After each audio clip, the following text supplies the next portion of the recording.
ಸಾತೇನಹಳ್ಳಿ ಶಾಂತೇಶ ಶ್ರೀ ಮಾರುತಿ ಬಗ್ಗೆ, ಇದರ ಸ್ಥಾಪನೆ ಬಗ್ಗೆ, ಇದರ ಇತಿಹಾಸ ಪುರಾಣದ ಬಗ್ಗೆ ಹೇಳಿ. ಉದ್ಯರಬಲಂ ಶೋಧೈರಂ ನಿರ್ಭಯತ್ವಹರತಃ ಜಾಡ್ಯಮಗ್ಬುಡತ್ವಂ ಚ ಹನುಮಸ್ಮರಣಾಭವೇತ್ ಶಾಂತೇಶ ನಮಸ್ತುಭ್ಯಂ ಶಾಂತಪುರ ನಿವಾಸಿನಿ ಸರ್ವಪೀಡಾನಿರತಂ ಚ ಭಕ್ತನಾಭಯಂ ಕುರು. ಶಿಕಾರಿಪುರದ ಹನುಮ ಅವತಾರ, ಕದರಮಂಡಲಿಗಿದು ಭೀಮಾ ಅವತಾರ, ಇದು ಸಾತೇನಹಳ್ಳಿ ಮಧ್ವ ಅವತಾರ. ಶಿಕಾರಿಪುರದ ವ್ಯಾಸರಾಯ ಗುರುಗಳ ಪ್ರತಿಷ್ಠಾಪನ. ಆ ದೇವರಿಗೆ ನರಸಿಂಹದೇವ್ರ ಸಾಲಿಗ್ರಾಮ ಮೂಲೊಳಗಿದಕ್ಕೆ ಭ್ರಾಂತೇಶ ಅಂತ, ಹುಚ್ಚರಾಯ ಅಂತ ನಾಮಕರಣ. ಕದರ ಮಂಡಲಿಗಿದು ದ್ವಾಪರಿಗದ್ದು, ಅದು ಜನ್ಮೇಜರಾಜ ಪ್ರತಿಷ್ಠಾಪನಾ ಭೀಮನ ಅವತಾರ. ಅದು ಎರಡು ಕಣ್ಣೊಳಗೆ ಸೂರ್ಯ ಸಾಲಿಗ್ರಾಮ, ಇದಕ್ಕೆ ಕಾಂತೇಶ ಅಂತಾರೆ. ಇದು ಮೊದಲು ವಿಶ್ವಂಬರ ಕ್ಷೇತ್ರ, ಮೂಲ ಗಣಪತಿ ಗುಡಿ ಅದು. ವ್ಯಾಸರಾಯರ ಗುರುಗಳು ಬ್ರಹ್ಮಣ್ಯ ತೀರ್ಥರು ಬದ್ರಿಯಾತ್ರೆ ಹೋಗಿದ್ರು. ಬದ್ರಿಯಾತ್ರೆ ಮುಗಿಸ್ಕೊಂಡು ಈ ಊರ ಮೇಲೆ ಹೋಗ್ಬೇಕಾಗಿತ್ತು. ಮೊದಲು ಶಾಂತಪುರ, ಈಗ ಸಾತೇನಹಳ್ಳಿ. ಈಗ ಸಾತೇನಹಳ್ಳಿ. ಅವರು ಬ್ರಹ್ಮಣ್ಯ ತೀರ್ಥರು ಈ ಗಣಪತಿ ದೇವಸ್ಥಾನದಾಗ ಉಳ್ಕೊಂಡಾಗ ಈ ಆಂಜನೇಯ ಸ್ವಾಮಿ ಅವ್ರಿಗೆ ಸ್ವಪ್ನ ಆದರು. ಈಗ ತಿರುಪತಿ ವೆಂಕಟೇಶ್ ದೇವರು ಹುತ್ತರಾಗಿದ್ದಾಗ ಚೋಳರಾಜನ ಆಕಳ ಹಾಲು ಕರೆದಿದ್ದಲ್ರಿ, ಅದೇ ತರ ಈ ಸ್ವಾಮಿ ಈ ದೇವಸ್ಥಾನದ ಆ ಕಡೆ ಉದ್ಭವ, ಹುತ್ತದಾಗ ಉದ್ಭವ ಮೂಡ್ತಾರೆ. ಈ ಊರ ಗೌಡ್ರ ಆಕಳ ಹಿಂದ ಶತಮಾನದ ಹಿಂದ ಆಕಳ ಒಂದು ಹಾಲು ಕರೆಯೋದು. ಈಗ ತಿರುಪತಿ ವೆಂಕಟೇಶ್ ದೇವರು ಹುತ್ತದಾಗಿದ್ದಾಗ ಚೋಳರಾಜನ ಆಕಳ ಹೆಂಗೆ ಹಾಲು ಕರೀತಿತ್ತು, ಅವಾಗ ಈ ಆಂಜನೇಯ ಸ್ವಾಮಿ ಹುತ್ತದಾಗಿದ್ದಾಗ ಒಂದು ಆಕಳ ಹಾಲು ಕರೆಯೋದು. ಅಚಾನಕ ಇಲ್ಲಿ ಬ್ರಹ್ಮಣ್ಯ ತೀರ್ಥರು ಇಲ್ಲಿ ಬಂದಾಗ ಆಂಜನೇಯ ಸ್ವಾಮಿ ಅವ್ರಿಗೆ ಸ್ವಪ್ನ ಆದ್ರು. ಅಚಾನಕ ಸ್ವಾಮಿಗಳು ಇಲ್ಲಿ ಬಂದರೆ, ನಾನು ಗಣಪತಿ ದೇವಸ್ಥಾನ ಆ ಕಡೆ ಉದ್ಭವ ಆಗೇನೆ, ನನ್ನ ತಂದು ಈ ಗಣಪತಿ ಮಂಟಪದೊಳಗ ಪ್ರತಿಷ್ಠಾಪನಾ ಮಾಡ್ರಿ ಅಂತ ಅವರೊಂದು ಸಂಕಲ್ಪ ಮಾಡ್ಕೊಂಡ್ರು. ಇದೇ ಸ್ಥಳದಲ್ಲಿ ಗಣಪತಿ ಇದಪ್ಪ, ಗಣಪತಿ ಅಪ್ಪಣೆ ಎಲ್ಲಿ ಪ್ರತಿಷ್ಠಾಪನಾ ಮಾಡಲಿ, ಅವ್ರು ದರ್ಶನ ಮಾಡೋ ಅಂದ್ರು. ಅವಾಗ ಆಂಜನೇಯ ಸ್ವಾಮಿ ಗಣಪತಿ ದರ್ಶನ ಮಾಡಿದ್ರು. ನಾನು ಇಲ್ಲೇ ಉದ್ಭವ ಆಗೇನಿ, ನನಗೆ ಸ್ಥಳ ಕೊಡು ಅಂತ. ಮತ್ ನೀನು ಪ್ರತಿಷ್ಠಾಪನಾ ಆದ್ರೆ ನಾ ಎಲ್ಲ ಪ್ರತಿಷ್ಠಾಪನಾ ಆಗಲಿ ಅಂತ ಗಣಪತಿ ಆಂಜನೇಯ ಸ್ವಾಮಿ ಕೇಳ್ಕೊಂಡ್ರು. ಈ ದೇವಸ್ಥಾನ ಬಾಜು ಗದಾ ತೀರ್ಥ ಅಂತ ಹೊಂಡ ಅದ್ರಿ. ಆ ಹೊಂಡದಾಗ ನೀ ಪ್ರತಿಷ್ಠಾಪನಾ ಆಗು, ನಿನ್ ಜಗದಾಗ ನಾ ಪ್ರತಿಷ್ಠಾಪನಾ ಹಾಕನಿ. ವರ್ಷ ಡಿಸೆಂಬರ್ ತಿಂಗಳ 13 ದಿವಸ ಇಲ್ಲೇ ಕಾರ್ತಿಕೋತ್ಸವ ಆಕತ್ರಿ. ಅವಾಗ ನಿನ್ ದರ್ಶನ ತಂಬರ್ತಂತ ಆಂಜನೇಯ ಸ್ವಾಮಿ ಗಣಪತಿ ಕೇಳ್ಕೊಂಡ್ರು. ಅವಾಗ ಬ್ರಹ್ಮಣ್ಯ ತೀರ್ಥರು ಅಲ್ಲಿ ಸ್ವಾಮಿ ತಂದು ಇಲ್ಲಿ ಪ್ರತಿಷ್ಠಾಪನಾ ಮಾಡಿದ್ರು. ಇಲ್ಲಿ ಗಣಪತಿ ಹೊಂಡದ ಪ್ರತಿಷ್ಠಾಪನಾ ಮಾಡಿದ್ರು. ಇದು ಮಧ್ವಾವತಾರ ಶಾಂತೇಶ. ಈ ದೇವರಿಗೆ ಸಾಲಿಗ್ರಾಮ ನರಸಿಂಹದೇವ ಸಾಲಿಗ್ರಾಮ ತಲೆಯೊಳಗಿದ್ಕ ಶಾಂತೇಶ ಅಂತ. ಅದು ಹನುಮಾವತಾರ, ಭೀಮಾವತಾರ, ಮಧ್ವಾವತಾರ, ಭ್ರಾಂತೇಶ, ಕಾಂತೇಶ, ಶಾಂತೇಶ ರೀ. ಈ ಮೂರು ದೇವರನ್ನ ಅಧಿಕ ಮಾಸ, ಶ್ರಾವಣ ಮಾಸ ಮತ್ತು ಪ್ರತಿನಿತ್ಯ ಸೂರ್ಯ ಹುಟ್ಟಿ ಸೂರ್ಯ ಮುಳುಗೋದ್ರೆ ಯಾರು ದರ್ಶನ ಮಾಡ್ತಾರ, ಒಂದು ಬದ್ರಿ ಕಾಶಿ ಯಾತ್ರೆ ಮಾಡಿದಷ್ಟು ಅವ್ರಿಗೆ ಸಂಕಲ್ಪ. ಹೀಗಾಗಿ ಈ ಮೂರು ದೇವ್ರನ್ನ ಒಂದು ದಿವಸ ದರ್ಶನ ಮಾಡ್ತಾರೆ. ಆಮೇಲೆ ಡಿಸೆಂಬರ್ ತಿಂಗಳು ಕಾರ್ತಿಕೋತ್ಸವ 13 ದಿವಸ, ಆಮೇಲೆ ಏಪ್ರಿಲ್ ತಿಂಗಳು ಹನುಮ ಜಯಂತಿ ದಿವಸ ಈ ಸ್ವಾಮಿ ರಥೋತ್ಸವ ಕಾರ್ಯಕ್ರಮ. ಅಕ್ಟೋಬರ್ ತಿಂಗಳು ಇಲ್ಲಿ ವಿಜಯದಶಮಿ ದಿವಸ ಮಕ್ಕಳಾಗಿದ್ದವರಿಗೆ ಸಂತಾನ ಪವ ಸ್ವಾಮಿ ಹೆಸರನ್ನ ಕೊಡ್ತಾವ್ರಿ. ಅದು ಬಾಳೆಹಣ್ಣೊಳಗೆ ಕೊಡ್ತಾವ್ರಿ. ಮಕ್ಕಳು ಆಗಿದ್ದವರಿಗೆ, ಹೆಣ್ಮಕ್ಳಿಗೆ ಇಲ್ಲಿ ಸಂತಾನ ಫಲಕ್ಕ ಈ ಸ್ವಾಮಿ ಹೆಸರಿಂದ ಬಾಳೆಹಣ್ಣೊಳಗ ಪ್ರಸಾದ ಕೊಡ್ತಾವ್ರಿ. ಬಾಳೆಹಣ್ಣು ಅಷ್ಟೇ. ಅದ ಕಾಯಿಯನ್ನ ಬಾಳೆಹಣ್ಣು ಪ್ರಸಾದ ಕೊಟ್ಟ ಸ್ವಾಮಿ ಹೆಸರಿಂದ ಒಂದು ತೆಂಗಿನಕಾಯಿ ಉಡಿ ಒಳಗೆ ಹಾಕ್ತಾವ್ರಿ. ಅದು ಸುಮಾರು ಜನರು ಎಲ್ಲ ಮಕ್ಕಳಾಗಿದ್ದಾವೆ. ಅದು ಈಗ 1941 ಇಸ್ವಿಯಿಂದಲೂ ಕೊಟ್ಕೊಂತ ಬಂದಿದ್ದಾರೆ. ಆ ಸ್ವಾಮಿ ಆಶೀರ್ವಾದದಿಂದ ಎಲ್ಲ ಭಕ್ತಾದಿಗಳಿಗೆ ಎಲ್ಲ ಒಳ್ಳೇದಾಗಿದ್ದಾರೆ. ತೇರು ಏಪ್ರಿಲ್ ತಿಂಗಳು ಹನುಮ ಜಯಂತಿ ದಿವಸ ಈ ಸ್ವಾಮಿ ರಥೋತ್ಸವ ರೀ. ಡಿಸೆಂಬರ್ ತಿಂಗಳು ಕಾರ್ತಿಕೋತ್ಸವ, ಅಕ್ಟೋಬರ್ ತಿಂಗಳು ವಿಜಯದಶಮಿ ದಸರಾ. ಈ ಕಾರ್ಯಕ್ರಮಗಳು ಈ ಸ್ವಾಮಿ ನಡೀತಾ ಇದಾವ್ರಿ. ಸುಮಾರು ಕಡೆಯಿಂದ ಬರ್ತಾರೆ. ಬೆಂಗಳೂರು, ಹೈದರಾಬಾದು, ಮುಂಬೈ, ಬೆಳಗಾವಿ, ಹುಬ್ಳಿ, ಧಾರವಾಡ ಎಲ್ಲ ಕಡೆಯಿಂದ ಸುಮಾರು ಜನ ಬರ್ತಾವ್ರ. ಆ ಸ್ವಾಮಿ ಆಶೀರ್ವಾದದಿಂದ ಎಲ್ಲ ಭಕ್ತಾದಿಗಳಿಗೆ ಎಲ್ಲ ಸಂಕಲ್ಪವನ್ನು ಈಡೇರಿಸಿದ್ದಾನೆ. ಇಲ್ಲ, ಹಾವೇರಿಯಿಂದ ಬರ್ತಾರೆ. ಹಾವೇರಿಯಿಂದ ಹಂಸಬಾವಿ, ಸಾತೇನಹಳ್ಳಿ. ಈ ಕಡೆಯಿಂದ ಶಿವಮೊಗ್ಗದಿಂದ ಬರ್ಬೇಕಂದ್ರೆ ಶಿರಾಳಕೊಪ್ಪ, ಚಿಕ್ಕೇರೂರು, ಸಾತೇನಹಳ್ಳಿ. ಈ ಕಡೆ ದಾವಣಗೆರೆಯಿಂದ ಬರ್ಬೇಕಂದ್ರೆ ಅದು ಕೋಡ, ಹಲಗೇರಿ, ಹಂಸಬಾವಿ, ಸಾತೇನಹಳ್ಳಿ. ಇಲ್ಲಿ ಪ್ರತಿ ಶನಿವಾರ ಕುಂಕುಮ ಪೂಜೆ, ಎಲಿ ಪೂಜೆ, ಪಂಚಾಮೃತಾಭಿಷೇಕ, ಅಲಂಕಾರ ಪೂಜೆ ಇರ್ತಾವ್ರಿ. ಅನ್ನ ಸಂತರ್ಪಣೆ ಪ್ರತಿನಿತ್ಯ ಇಲ್ಲ, ಶ್ರಾವಣ ಮಾಸ ಅಧಿಕ ಮಾಸದಾಗ ಇಡ್ತಾರೆ. ನಾವು ನಮ್ಮ ತಾತ ಮುತ್ತಾತನ ಕಾಲದಿಂದಲೂ ವಂಶ ಪರಂಪರೆಯಾಗಿ ಸ್ವಾಮಿ ಸೇವಾ ಕಾರ್ಯವನ್ನು ಮಾಡುತ್ತಾ ಬಂದಿರ್ತೇವೆ. ನಾವು ಸ್ವಾಮಿಗಳು. ಸ್ವಾಮಿಗಳೇ ಪೂಜೆ ಮಾಡ್ತಾರೆ. ಹಾಂ ಸ್ವಾಮಿಗಳು. ಹಾಂ ಬ್ರದರ್. ಗುರುಗಳೇ, ಈ ದೇವಸ್ಥಾನ ಬಗ್ಗೆ ಹೇಳಿ. ಈ ದೇವಸ್ಥಾನ ಸಾತಿನಹಳ್ಳಿ ಒಳಗೆ 5 ದೇವಸ್ಥಾನ ಅವ ರೀ. ಒಂದು ಶಾಂತೇಶ್ ಟೆಂಪಲ್, ಒಂದು ರಾಮಲಿಂಗೇಶ್ವರ, ಒಂದು ಹರಿಹರೇಶ್ವರ, ಒಂದು ಸೂರ್ಯನಾರಾಯಣ, ಒಂದು ರಾಮಲಿಂಗೇಶ್ವರ. ಈ 5 ದೇವಸ್ಥಾನ ಹೊಯ್ಸಳರ ಕಾಲದ್ರಿ ಇವರು. ಇವೆಲ್ಲ ಹೊಯ್ಸಳ ಕಾಲದ್ರಿ? ಹಾಂ, ಹೊಯ್ಸಳರ ಕಾಲ. ಕದಂಬರು ಬನವಾಸ ಹೆಸರು ಆಳಿದ್ದದು. ಇದರ ಮೇಲೆ ಹೊಯ್ಸಳರ ಗುರುತಿದೆ, ಸಿಂಹ. ಹಾಂ, ಸಿಂಹ ಲಾಂಛನ. ಪುರಾತನ ದೇವಸ್ಥಾನ. ಹಾಂ, ಅವಾಗಿಂದ. ಇದು 800 ವರ್ಷ ದೇವಸ್ಥಾನ. ಇದು 800 ವರ್ಷ. ಹಾಂ, ರಾಜ ಸ್ಥಾಪನೆ ಮಾಡಿದ್ದು.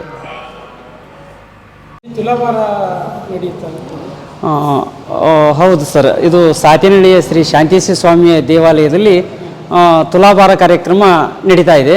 ಆ ಒಂದು ತುಲಾಭಾರ ಕಾರ್ಯಕ್ರಮ ಸಂತಾನ, ಈ ದೇವಾಲಯದ ಒಂದು ವಿಶೇಷ ಏನಂದರೆ, ಪ್ರತಿ ವರ್ಷ ಮಹಾನವಮಿ ವಿಜಯದಶಮಿ ಹಬ್ಬದ ಶ್ರವಣ ನಕ್ಷತ್ರದಂದು ಮಕ್ಕಳು ಆಗದೇ ಇರತಕ್ಕಂಥ ಹೆಣ್ಣು ಮಕ್ಕಳಿಗೆ ಸಂತಾನ ಫಲಕ್ಕಾಗಿ ಪ್ರಸಾದವನ್ನು ಕೊಡ್ತಕ್ಕಂಥ ಕಾರ್ಯಕ್ರಮ ಪುರಾತನ ಕಾಲದಿಂದ ನಡೆದು ಬಂದೈತಿ.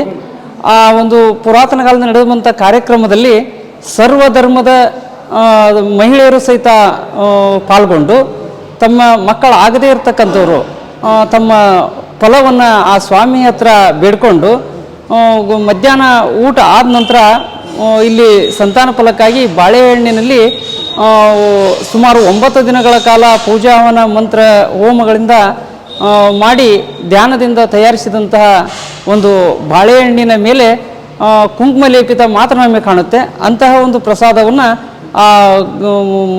ಬಂದಿರತಕ್ಕಂಥ ಸಂತಾನ ಫಲಕ್ಕಾಗಿ ಬಂದಿರತಕ್ಕಂಥ ಮಹಿಳೆಯರ ಕೈಯಲ್ಲಿ ಕೊಟ್ಟು ಇಲ್ಲೇ ಅವರಿಗೆ ಸೇವನೆ ಮಾಡಿಸ್ತಾರೆ. ಸೇವನೆ ಮಾಡಿಸಿ ನಂತರ ಅವರ ಉಡಿಯಲ್ಲಿ ಒಂದು ಕಾಯನ್ನು ಉಡಿ ತುಂಬಿ ಕಳಿಸ್ತಾರೆ, ಆಶೀರ್ವಾದ ಕಾಯನ್ನು. ಅವರು ಹೋಗಿ ತಮ್ಮ ಮನೆಯಲ್ಲಿ ಆ ಕಾಯನ್ನು ದೇವರ ಕೋಣೆಯಲ್ಲಿಟ್ಟು ದಿನನಿತ್ಯ ಪೂಜಿಸುವುದರ ಮೂಲಕವಾಗಿ ತಮ್ಮ ಒಂದು ಬೇಡಿಕೆಯನ್ನು ಆತನಲ್ಲಿ ಕೋರಿಕೊಂಡಾಗ ಅವರಿಗೆ ಫಲ ದೊರೆತಂಥ ಮಹಿಳೆಯರು ಬಂದು ಪುನಃ ಮಕ್ಕಳನ್ನು ಕರ್ಕೊಂಡು ಬಂದು ಈ ಶಾಂತೇಶ ಸ್ವಾಮಿಯ ಸನ್ನಿಧಿಯಲ್ಲಿ ತಾವು ಏನು ಹರಕೆಯನ್ನು ಮಾಡ್ಕೊಂಡಿರ್ತಾರೆ ಅಂದರೆ ದವಸ ಧಾನ್ಯಗಳ ಒಂದು ತುಲಾಭಾರ ಇರ್ಬೋದು, ಇನ್ನು ಬೆಲ್ಲ, ಸಕ್ಕರೆ, ನಾಣ್ಯಗಳ, ಚಿಲ್ಲರೆ ನಾಣ್ಯಗಳ ಒಂದು ತುಲಾಭಾರ, ಹೀಗೆ ತಮ್ಮ ಏನು ಹೇಳ್ಕೊಂಡಿರ್ತಾರೆ ಅಂತಹ ಒಂದು ತುಲಾಭಾರವನ್ನು ಈ ಸ್ವಾಮಿಯ ಒಂದು ಕಡೆ ಮಗುವನ್ನು ಕುಡ್ರಿಸಿ ಇನ್ನೊಂದು ಕಡೆ ಅವರು ಬೇಡಿಕೊಂಡು ಏನು ಬೇಡಿಕೊಂಡಿರ್ತಾರೆ ಅಂತಹ ಒಂದು ವಸ್ತುವನ್ನು ಇಟ್ಟು ತುಲಾಭಾರವನ್ನು ಕೊಟ್ಟು ಹರಕೆಯನ್ನು ಮುಟ್ಟಿಸಿ ಹೋಗ್ತಕ್ಕಂಥ ಕಾರ್ಯಕ್ರಮ ಸಹಿತ ನಡೀತಾ ಇದೆ. ಇದು ವರ್ಷ ಈ ಒಂದು ಪ್ರಸಾದವನ್ನು ಕೊಡ್ತಕ್ಕಂಥ ಕಾರ್ಯಕ್ರಮ ವರ್ಷದ ಮಧ್ಯದಲ್ಲಿ ಯಾವಾಗೂ ನಡೆಯೋಂಗಿಲ್ಲ. ವಿಜಯದಶಮಿ, ಮಹಾನವಮಿಯ ವಿಜಯದಶಮಿಯ ಶ್ರವಣ ನಕ್ಷತ್ರ ಬಂದಾಗ ಮಾತ್ರ ಕೊಡ್ತಕ್ಕಂಥ ಕಾರ್ಯಕ್ರಮ ವರ್ಷದಲ್ಲಿ ಒಂದೇ ಬಾರಿ. ಎಷ್ಟು ಭಕ್ತಾದಿಗಳು ಬರ್ತಾರೆ? ಸುಮಾರು ಪ್ರತಿ ವರ್ಷ ಈಗ ನಮಗೆ ಇಲ್ಲಿ ನಾ ಸೇರಿದ ಮೇಲೆ ಹೇಳಬೇಕು ಅಂದರೆ 5 ವರ್ಷ ಆಯ್ತು ನಾನು ಬಂದಿಲ್ಲಿ. 5 ವರ್ಷದಲ್ಲಿ ಪ್ರತಿ ವರ್ಷ 1100, 200, 300 ಅಂದರೆ 1200, 1300 ಜನ ಕಂಟಿನ್ಯೂ ಆಗಿ ಬರ್ತಾನೆ. ವರ್ಷಕ್ಕೆ ಹೆಚ್ಚಿಗೆ ಆಗ್ತಾನೆ ಇದೆ. ಸರ್ವಧರ್ಮದವರು ಬರ್ತಾರೆ, ಮುಸ್ಲಿಮ್ಸು ಬರ್ತಾರೆ, ಎಲ್ಲರೂ ಬರ್ತಾರೆ. ರಾಜ್ಯದ ಮೂಲೆಗಳಿಂದ ಅಷ್ಟೇ ಅಲ್ಲ, ಹೊರ ರಾಜ್ಯದಿಂದಲೂ ಸಹಿತ ಬಂದು ತಮ್ಮ ಒಂದು ಸಂತಾನ ಫಲವನ್ನು ಇಲ್ಲಿ ಪಡ್ಕೊಂಡು ಹೋಗ್ಲಿಕ್ಕೆ ಬರ್ತಾರೆ. ಹಾಗೆ ಈ ಒಂದು ಶಾಂತೇಶ ಸ್ವಾಮಿ ದರ್ಶನವನ್ನು ಪ್ರತಿಯೊಂದು ಗ್ರಾಮದಲ್ಲಿ ಸಹಿತ ಆಂಜನೇಯ ದೇವಾಲಯಗಳು ಇರ್ತವೆ. ಆದರೆ ಈ ಆಂಜನೇಯನ್ನೇ ಅಧಿಕ ಮಾಸ ಮತ್ತು ಶ್ರಾವಣ ಮಾಸಗಳಲ್ಲಿ ಯಾಕೆ ನೋಡ್ಲಿಕ್ಕೆ ಬರ್ತಾರೆ ಅಂದರೆ ಇಲ್ಲಿ ಸುತ್ತಲೂ ಇರ್ತಕ್ಕಂಥ ಅಂದರೆ ಶಿಕಾರಿಪುರ ತಾಲೂಕಿನಲ್ಲಿ ಶಿಕಾರಿಪುರದಲ್ಲಿ ನಿಲ್ಲಿಸಿರ್ತಕ್ಕಂಥ ಬ್ರಾಂತೇಶ ಸ್ವಾಮಿಗೆ ಮೂಗಿನಲ್ಲಿ ಸಾಲಿಗ್ರಾಮ ಇದೆ. ಹಾಗೆ ಕದರಮುಂಡರಗಿ, ಬ್ಯಾಡಗಿ ತಾಲೂಕು ಕದರಮುಂಡರಗಿ ಗ್ರಾಮದಲ್ಲಿ ನೆಲೆಸಿರ್ತಕ್ಕಂಥ ಕಾಂತೇಶ ಸ್ವಾಮಿಗೆ ಕಣ್ಣಿನಲ್ಲಿ ಸಾಲಿಗ್ರಾಮ ಇದೆ. ಇನ್ನು ಈ ಹಿರೇಕೆರೂರು ತಾಲೂಕು ಸಾತಿನಹಳ್ಳಿ ಗ್ರಾಮದಲ್ಲಿ ನೆಲೆಸಿರ್ತಕ್ಕಂಥ ಈ ಶಾಂತೇಶ ಸ್ವಾಮಿಗೆ ನೆತ್ತಿಯಲ್ಲಿ ಸಾಲಿಗ್ರಾಮ ಇದೆ. ಈ ನಮ್ಮ ಕಾಶಿ ವಿಶ್ವನಾಥನ ಒಂದು ಮೂರ್ತಿಯು ಸಹಿತ ಸಾಲಿಗ್ರಾಮಿನಿಂದ ತಯಾರಾದಂಥ ಮೂರ್ತಿ. ಎಲ್ಲರೂ ಹೋಗಿ ಆ ಕಾಶಿಗೆ ಹೋಗಿ ಆ ವಿಶ್ವನಾಥನ ದರ್ಶನವನ್ನು ಮಾಡಲಿಕ್ಕೆ ಆಗೋದಿಲ್ಲ. ಇಂತಹ 3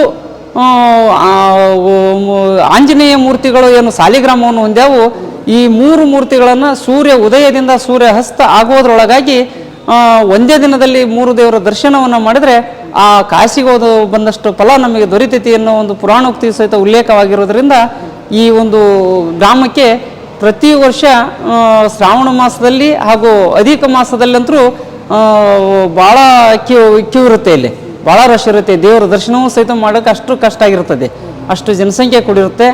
ಈ ಎಲ್ಲ ದೇವಾಲಯ ಅಭಿವೃದ್ಧಿ ಆಗಿದ್ದು ಸಹಿತ ಭಕ್ತರು ಕೊಟ್ಟಿರ್ತಕ್ಕಂಥ ಒಂದು ಕಾಣಿಕೆಗಳಿಂದಲೇ ಆಗಿರ್ತಕ್ಕಂಥ ಒಂದು ಅಭಿವೃದ್ಧಿ. ಇಲ್ಲಿ ಸರ್ಕಾರದ ಯಾವುದೇ ಸವಲತ್ತುಗಳಿಂದ ಅಭಿವೃದ್ಧಿ ಆಗಿಲ್ಲ. ಈಗ ಈ ಹಾಲನ್ನು ಸಹಿತ ಭಕ್ತರ ಒಂದು ಇದರಿಂದಾನೇ ಮಾಡಿದ್ದು. ಮೊದಲಿಗೆ ಇದು ಮಣ್ಣಿನಿಂದ ಮೇಲ್ಛಾವಣಿ ಆಗಿತ್ತು, ಕಟ್ಟಿಗೆ ಮತ್ತು ಮಣ್ಣಿನಿಂದ. ನಂತರ ಹಿಂದುಗಡೆ ಯಾತ್ರಾ ನಿವಾಸ ಸರ್ಕಾರದ ಒಂದು ಅನುದಾನದಿಂದ ಮಾತ್ರ ಯಾತ್ರಾ ನಿವಾಸ ಆಗಿದೆ. ಸುತ್ತಲೂ ಕಲ್ಲಿನ ಒಂದು ಜನರಿಗೆ ಓಡಾಡೋದಕ್ಕಾಗಿ ಕಲ್ಲಿನ ವ್ಯವಸ್ಥೆ.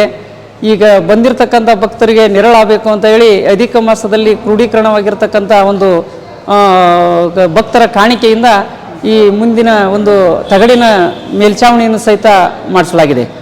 ಇಲ್ಲಿ ವಿಶೇಷ ಅಂತ ಹೇಳಿದ್ರೆ ಸಂತಾನ ಭಾಗ್ಯ ಕರುಣಿಸೋ ಶಾಂತೇಶ. ಹೌದೌದು, ಇವ ಸಂತಾನಕರಣ ಫಲವನ್ನು ಕೊಡ್ತಕ್ಕಂಥ ಶಾಂತೇಶ. ಅಂದರೆ ನಮಗೆ ಆತನಲ್ಲಿ ನಂಬಿಕೆ, ವಿಶ್ವಾಸ, ಶ್ರದ್ಧೆ ಇರಬೇಕು. ಶ್ರದ್ಧೆಯಿಂದ ಬರ್ತಕ್ಕಂಥವ್ರು ತಲೆ ಮೇಲೆ ಸ್ನಾನ ಮಾಡಿಕೊಂಡು, ಅಂದರೆ ಹೆಣ್ಮಕ್ಳಿಗೆ ಮಾತ್ರ ಕೊಡ್ತಕ್ಕಂಥ ಗಂಡ್ಮಕ್ಳಿಗೆಲ್ಲ, ಬರ್ತಕ್ಕಂಥ ಹೆಣ್ಮಕ್ಳು ತಲೆ ಮೇಲೆ ಸ್ನಾನವನ್ನು ಮಾಡಿಕೊಂಡು ಈ ಒಂದು ಸ್ಥಳಕ್ಕೆ ಮುಂಜಾನೆಯಿಂದನೇ ಇಲ್ಲಿ ಒಂದು ರಸೀದಿಯನ್ನು ಕೊಡ್ತಾ ಇರ್ತಾರೆ. ಆ ರಸೀದಿಯನ್ನು ತಾವು ಪಡ್ಕೊಂಡು ತಮ್ಮ ಮುಂಜಾನೆ ಉಪಹಾರವನ್ನು ಸಹಿತ ಸೇವನೆ ಮಾಡ್ಬೋದು, ಯಾವುದೇ ಅಭ್ಯಂತರ ಇಲ್ಲ. ಮಧ್ಯಾಹ್ನ ಇಲ್ಲಿ ಒಂದು ಅನ್ನ ಸಂತರ್ಪಣೆ ಸಹಿತ ಇರುತ್ತೆ. ಅನ್ನ ಸಂತರ್ಪಣೆಯಲ್ಲಿ ಊಟವನ್ನು ಆದ ನಂತರನೇ ಅವರ ಸಂತಾನ ಫಲಕ್ಕೆ ಪ್ರಸಾದವನ್ನು ಕೊಡ್ತಕ್ಕಂಥ ಕಾರ್ಯಕ್ರಮ ನಡೀತೈತೆ ರೀ. ಎಷ್ಟು ಗಂಟೆಯಿಂದ ಆಗುತ್ತೆ? ಇದು ನಾವು ಅವ್ರಿಗೆ ಪ್ರಸಾದ ಕೊಡ್ತಕ್ಕಂಥ ಕಾರ್ಯಕ್ರಮ ಮಧ್ಯಾಹ್ನ 3 ಗಂಟೆಯಿಂದ 5 ಗಂಟೆವರೆಗೆ. ಎಷ್ಟೇ ಜನ ಇದ್ರೂ ಅಷ್ಟು ಟೈಮ್ನೊಳಗೆ ಕ್ಲೋಸ್. ಅಂದರೆ ದೇವರು ಬನ್ನಿ ಮಂಟಪಕ್ಕೆ ಬನ್ನಿ ಮುಡಿಯಕ್ಕೆ ಹೋಗುವ ಅದರೊಳಗಾಗಿನೇ ಪ್ರಸಾದವನ್ನು ಕೊಡ್ತಕ್ಕಂಥ ಕಾರ್ಯಕ್ರಮ ಮುಕ್ತಾಯ ಆಗುತ್ತೆ. ವಿಶೇಷ ದಿನ ಅಂದರೆ ವಿಶೇಷ ಅದೇ ಶ್ರವಣ ನಕ್ಷತ್ರ ಬರಬೇಕು. ಹೌದು, ಶ್ರವಣ ನಕ್ಷತ್ರ ಬಂದದ ಟೈಮ್ನಲ್ಲಿ ಅದನ್ನು ಕೊಡೋದು. ಈಗ ಮತ್ತೆ ಉಂಡ್ಲಿಂದ ಯಾವಾಗೂ ಈಗ ಕೆಲವರು ಬನ್ನಿ ಲೆಕ್ಕದಲ್ಲಿ ಬರ್ತಾರೆ, ಅದು ಅಲ್ಲ.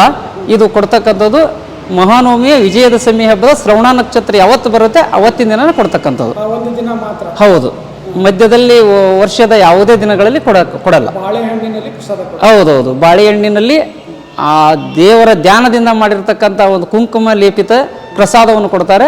ಶ್ರದ್ಧಾ ಭಕ್ತಿಯಿಂದ ಅವರು ಇಲ್ಲಿ ಸೇವನೆ ಮಾಡ್ಕೊಂಡು ಹೋಗ್ಬೇಕು, ಮತ್ತೆ ಎಲ್ಲಿ ಹೊರಗೆ ಎಲ್ಲಿ ಕೊಡೋಂಗಿಲ್ಲ. ಓಕೆ. ಈ ನಮ್ಮ ವಿಡಿಯೋ ಇಷ್ಟವಾದಲ್ಲಿ ಲೈಕ್ ಮಾಡಿ, ಶೇರ್ ಮಾಡಿ, ಸಬ್ಸ್ಕ್ರೈಬ್ ಮಾಡಿ. ಧನ್ಯವಾದಗಳು.